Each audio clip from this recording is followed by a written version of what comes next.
दोस्तों, दालों में दाल नवाबी की बात ही अलग है। जितनी ही यह जायकेदार है उतनी ही सेहत के लिए फायदेमंद। चना, उड़द, मूंग की दालों के साथ दही और दूध का कॉम्बिनेशन इस दाल को बेजोड़ बनाता है। ऊपर से इसमें लगाए गए तड़के इसको लाजवाब बनाते हैं। एक बार खाएंगे तो इसका स्वाद आप भूल नहीं पाएंगे। नमस्कार दोस्तों, मैं हूं सोनी और आप देख रहे हैं अपना मनपसंद YouTube चैनल स्वाद रहेगा याद। दोस्तों, आज मैं स्वाद और सेहत के खजाने से लेकर आई हूं दही वाली दाल नवाबी की रेसिपी। यह एकदम अलग हटकर एकदम नई रेसिपी है। स्वाद का तो पूछिए ही मत। या जिसको बनाकर खिला देंगे वह आपकी लाखों तारीफें करेगा। सेहत के मामले में भी यह दाल काफ़ी फायदेमंद है। दोस्तों, मैं ऐसी ही स्वाद और सेहत से भरपूर रेसिपी लाती रहती हूँ। मेरी वीडियो को लाइक करें, शेयर करें, कमेंट करके अपने अनुभव बताएं। चैनल पर नए हैं तो सब्सक्राइब करें और बेल आइकन दबाना ना भूलें। तो आइए शुरू करते हैं दाल नवाबी की प्रिपरेशन।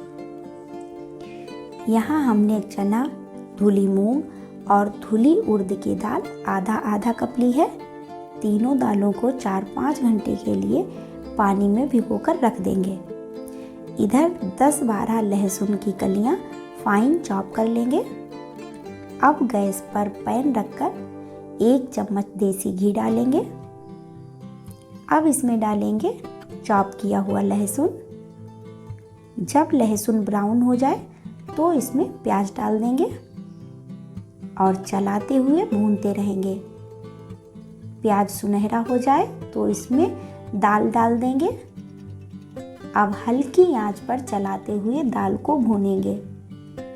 दाल को भूनने से इसमें अलग ही महक आएगी। तो दाल भुन चुकी है और अब इसमें डालेंगे 1 गिलास दूध। करीब 5 मिनट तक चलाते हुए इसे गलाएंगे।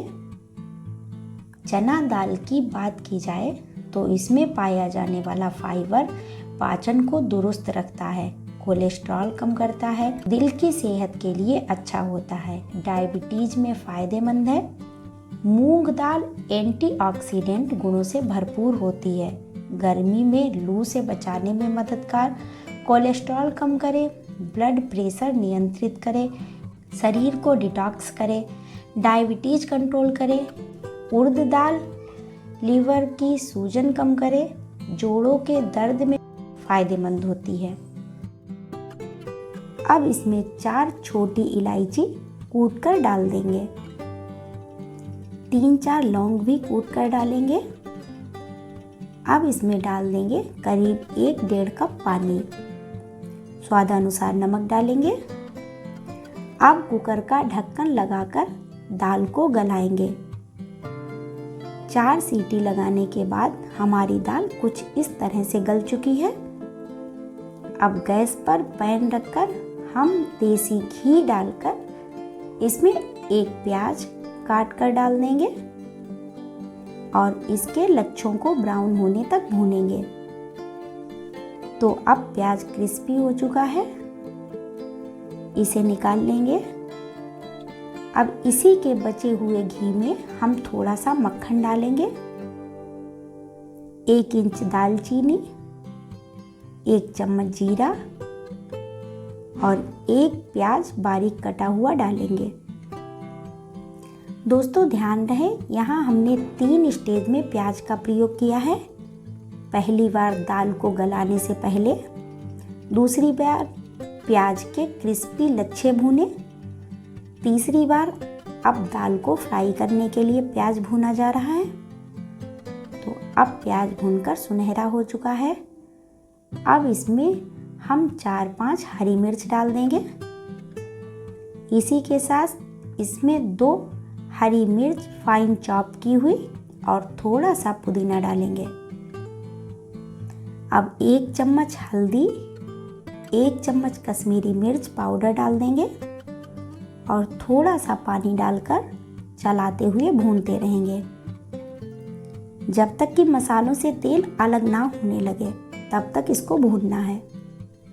तो मसालों ने तेल छोड़ दिया है।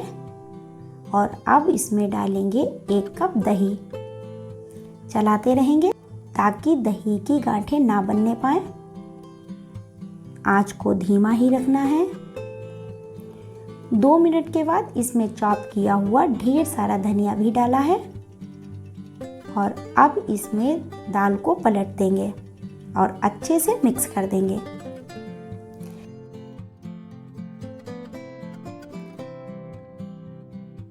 देखिए क्या लाजवाब कलर आया है हमारी दाल का। इसको देखकर ही मुंह में पानी आ रहा है। खुशबू भी काफी लाजवाब आ रही है। अब इसमें 1 नींबू का रस निचोड़कर डाल देंगे। ध्यान रहे कि हमने इसमें दही भी डाला था, तो आपको खट्टापन जितना पसंद हो उसी के अनुसार नींबू का प्रयोग करें। इस दाल में हमने टमाटर का प्रयोग नहीं किया है। और अब इसमें 10-12 काली मिर्च कूट कर डाल देंगे और अच्छी तरह से मिक्स कर देंगे। तो अब हमारी दाल नवाबी बनकर तैयार हो चुकी है। इसको प्लेट में निकालें और गया इसमें घी, कुटी हुई काली मिर्च, भुना हुआ प्याज,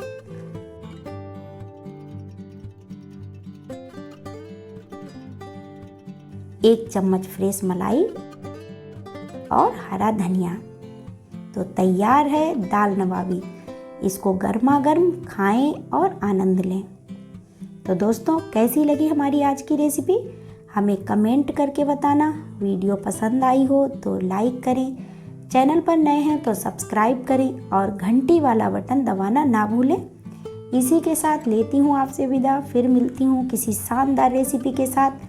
तब तक के लिए बाय बाय दोस्तों।